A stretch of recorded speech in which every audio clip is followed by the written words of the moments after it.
Hello everyone. Hello. It's Madi and Madison with Spectrum Art. I'm going to be doing the solo because Miss Madison is what? Doing work. She's doing work. She's doing her schoolwork. So maybe she'll join us later. But let me just get right into it and tell you what's happening here. We were inspired to work on something romantic because love is in the air. Yep. It's almost Valentine's Day. It's coming up soon. And this sweet collection is going to be perfect for this time of year. It's perfect for gift giving, or if you want to use it, the element on any of your crafting projects. Of course, it doesn't have to be romantic. Anything that we do today, of course, can be applied anything from steampunk to rustic, shabby, whatever you'd like. But for this project, we're going to be turning it into something for Valentine's Day. We're going to be using a Tracy Fox printable digital kit, which is called Wood and Lace File Folder. If you go to her Etsy shop, and I'll put a link down below to make it easy for you guys. But this is what we're going to be using just to kind of show you what it looks like. It was just a phenomenal, lovely kit to go ahead and work with. And the moment we saw it, we were like, oh yeah. I mean, who doesn't like lace and wood, right? And it's got like that shabby barnyard kind of feel to it, but it's got some rustic too. So very, very cool. So we're gonna be using this, and we're gonna be actually combining it with these amazing hearts. Now, I don't know where I got these from. I'm sure if you just, I don't have a name to them, so I'm sure it was just something that I looked up online and found and printed. So if you just look up free images by typing maybe hearts in your search engine, you'll probably come up with these. So this is gonna be the second element that we are gonna be using. This was the inspiration for what we're gonna work on today. Now first, we're gonna do some prep work, okay? So I'm gonna catch you up to what we've done so far, and you guys can feel free to pause at any time, and then of course, come right back when you're ready. But we're gonna do some prep work first. The first thing we're going to do is we're going to work on our digital kit, okay? So we printed the Wood and Lace File Folder kit on cardstock, and we used a color laser jet printer just to ensure that the images were not going to run correct, the ink, and to make sure that, of course, we used a really strong DPI to make sure we had some great color saturation and no pixels or anything to that extent. Next, what we did is we kind of cut roughly around them. So we got rid of some of the white, but we didn't actually go into the details. And the reason why is because we then flipped them and we went ahead and glued down some decorative paper to the back. So that now it would actually be double-sided. And of course, that's beneficial for two reasons. Number one, because now what would have been, a plain white inside of this folder now is beautiful, so much prettier, but also, of course, it is much thicker. It is actually like a real file folder. It's pretty thick. And we thought that that gives it not only the look, but also the sturdiness, right? Then we went ahead and we allowed them to, of course, dry. Once they were dry, and make sure you do let them dry, we went ahead and we actually then went around and cut. And now we had basically what was one seamless piece, right, with the two being combined together. And then finally we went ahead and distressed all the 14 pieces, because you get 14 pieces on both sides. So we distressed this side and this side, and I'll show you what they look like. Some of these pieces, of course, did not require to be double-sided because they are going to be mounted. Like this one could have been mounted as a pocket instead of a journaling card. If that's the case, if you're going to use this as a pocket in a journal, obviously you don't need to use your decorative paper in the back. Here's a perfect example. This is definitely a pocket, see it? So on the inside, we did nothing to it, but we did distress it, of course, around the edges that needed to be distressed. Here's a postcard. Of course, we want to write on this postcard. So in this case, we did not use a decorative paper because this paper that we use would have been way too busy to try to write on. So we went ahead and simply distressed the back. And I think we might have sprayed some tea on this too, so it's got a little bit of tea staining on there.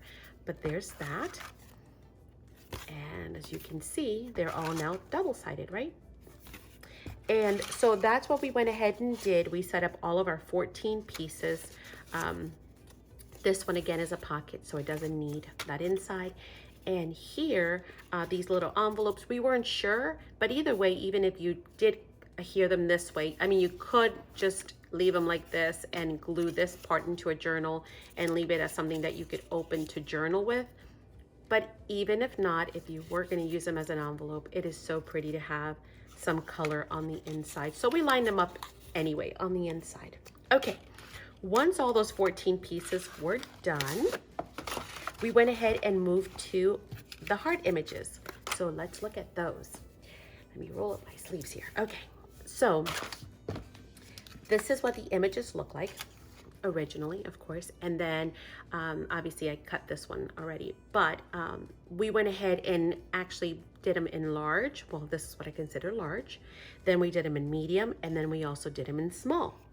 Again, the first thing we did was we went ahead and printed them on cardstock using the laser jet.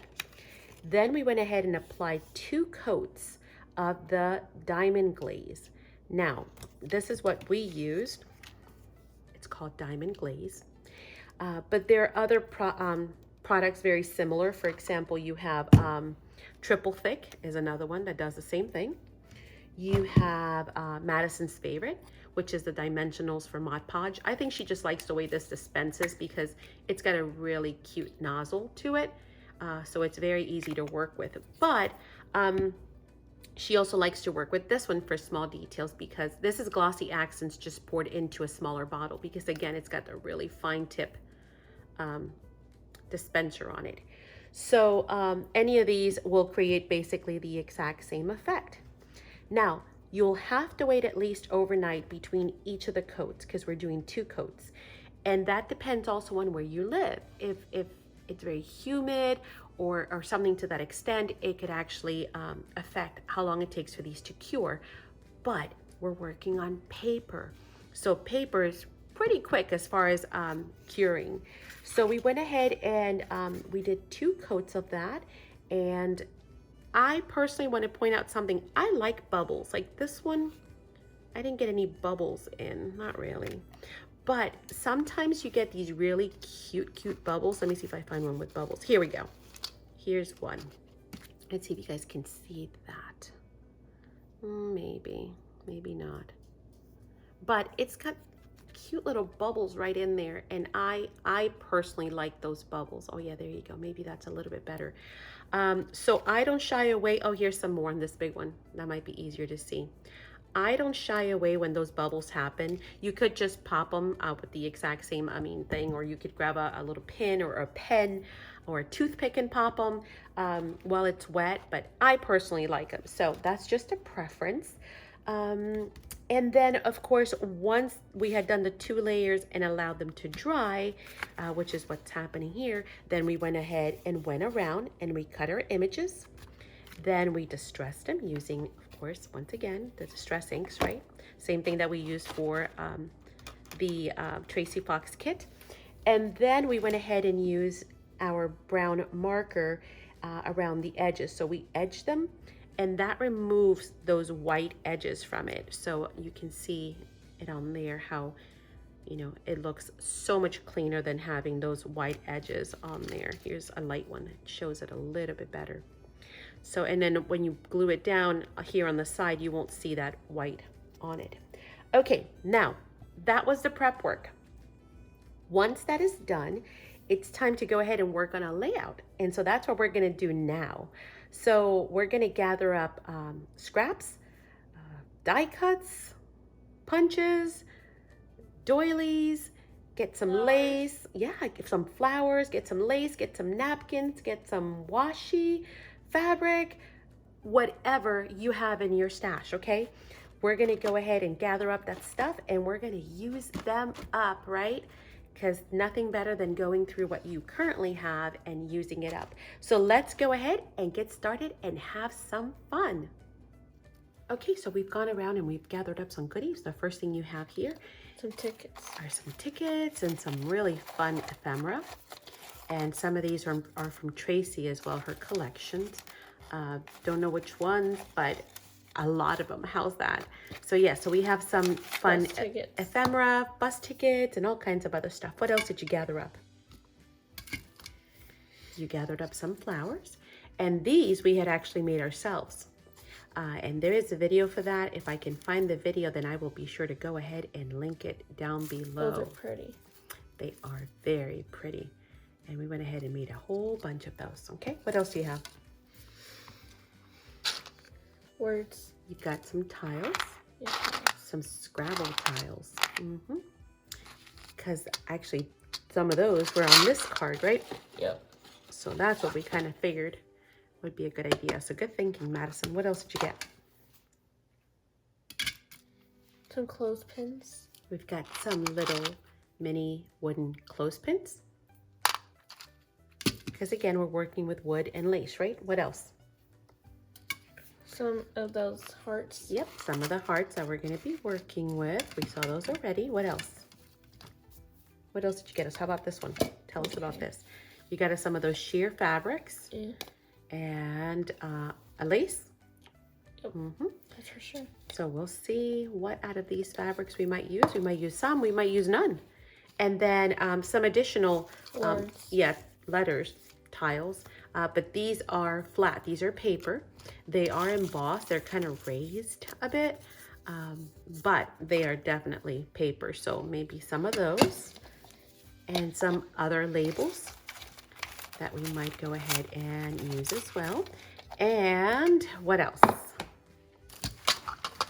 And big Mamatua. and a large roll of flat back pearls on a string. Those are flat on the back. And so we are going to go ahead and start playing around with some of these. Like I said, we might use some, we might use all. You never know. And we might even, as we play along, we might actually come up with other stuff to use. Yep. So let's see what we got. And this is our happy place. Our favorite thing to do is probably the layout and the layering, just playing with all those goodies. And Madison is really good at this. She has a great eye. So we usually work together in the layering process. But I have some interesting fact for you guys. Can you guess how many cards are exchanged on Valentine's Day? If you said somewhere around 180 million, then you would be correct. That is a lot of cards. So hopefully these projects right here will give you some inspiration for some things that you can make to give out, right? To exchange on Valentine's Day. Here's another interesting thing. Roses, of course, are the most popular flower, right? Given on Valentine's Day. But what colors? I'm sure you figured out that red is the most popular color, followed by pink, right?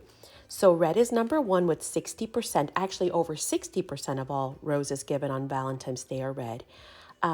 Pink, like I said, number two, and it's 30%. But can you guess number three? Probably so, right? Number three is white, and it's also 30%. So pink and white are kind of tied, but then it starts getting harder. Can you guess number four? If you said mixed color roses, then you're right. How interesting, right? Now it gets harder. Number five would be, let's take a guess. Did you say purple? If you did, you're right. Purple is 18%. So kind of a drop there. But then comes number six. Number six is 15% of all roses given. And that color is yellow, followed by peach at 13%. And here's the big question. Can you guess what number 8 is? Orange.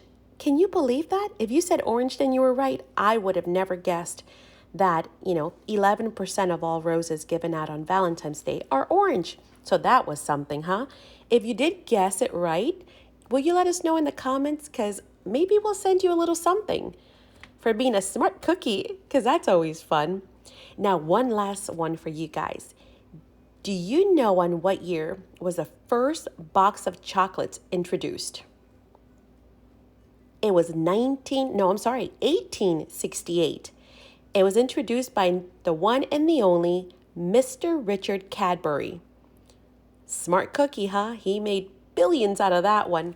So we hope you guys have enjoyed this project. We hope that you have enjoyed looking at the end result. It was so much fun making all the pockets, the tags, decorating them. I will add that we did end up also adding some buttons, some eyelids, some twine, and napkins. We use a napkin on that file folder right there on that corner, top right hand corner, and we did have a little piece of that left, so we went ahead and added that to the stash. And you'll see our stash box, little project box that we have coming up.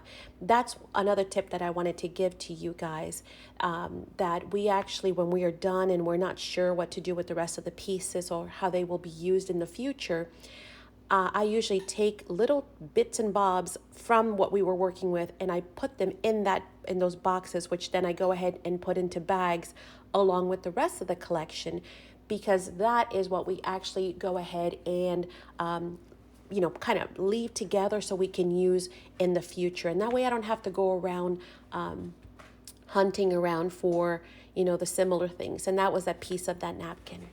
Once again, thank you so much. Please don't forget to give us a comment and a thumbs up. We do this to share with you guys and love to hear back. That's what keeps us motivated. We'll talk to you guys soon. Have a blessed day. Bye.